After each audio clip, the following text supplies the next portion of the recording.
The video you're going to see is just a short clip where I tell you a little bit about the 747. I'm in the cruise on the way to Anchorage.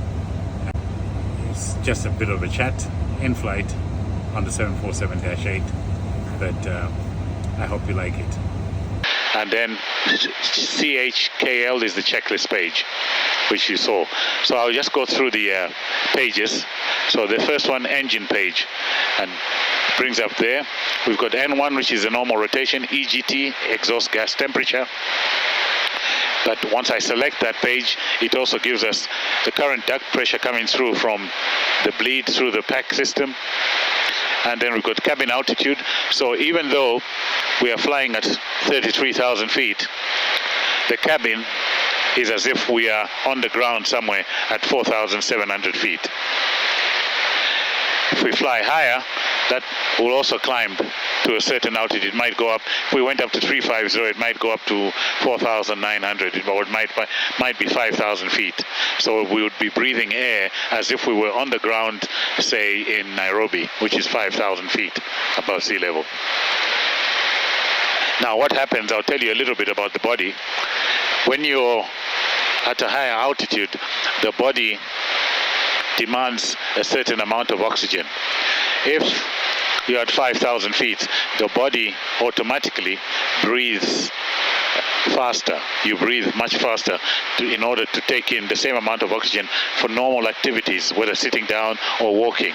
The brain sends a signal and automatically says the air is a little bit rarer here. So we're at 5,000 feet, so I'll bet, can you breathe a little bit faster? I don't know this is what's happening, but that's exactly what's happening. So, for example, today we took off in Hong Kong, which is pretty much at sea level. And we're now flying for the next 10 hours at this level where we're breathing air as if we're at 5,000 feet. We don't pick it up ourselves, but we are breathing a little bit faster. And that is what, after landing on a 10-hour flight, gets you tired, because you've been breathing much faster each time to keep the oxygen in. And you wonder that all you did was sit in the aeroplane watching movies, but you get to the other end and you're tired because your body's been working, taking in oxygen and breathing. That's actually what's happening. That is why runners go and train in high altitudes. Because when they then do a marathon at a low altitude, there's so much air because the body's already been accustomed to breathing lower atmospheric oxygen at a higher altitude in Ethiopia, in Addis Ababa, in Nairobi, or something like that. That's what runners do. That's what they're doing. They're conditioning the body to breathe a little bit faster. So when they come down to sea level, they're suddenly performing much, much better. That's the trick anyway. But that's why you get tired. So we're breathing air as if we're at 4,700 feet. What else is on here? We've got the differential pressure, which is at currently 8.5. Differential pressure means the pressure difference between what's in the cabin and outside. So it's 8.5 pounds per square inch. So right now on this window, there's 8.5 pounds. For each square inch here, there's 8.5 pounds for trying to push that window out because the cabin is pressurized.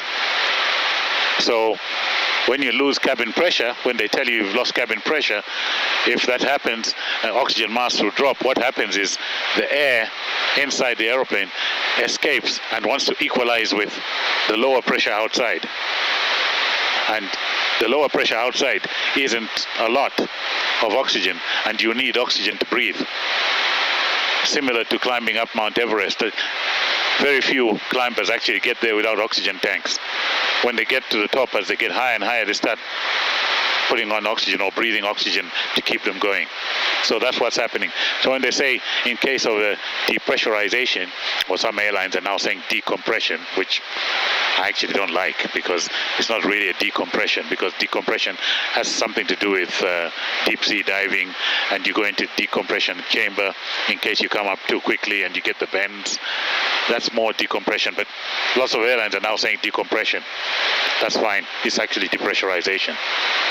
Hear it from me. Depressurization.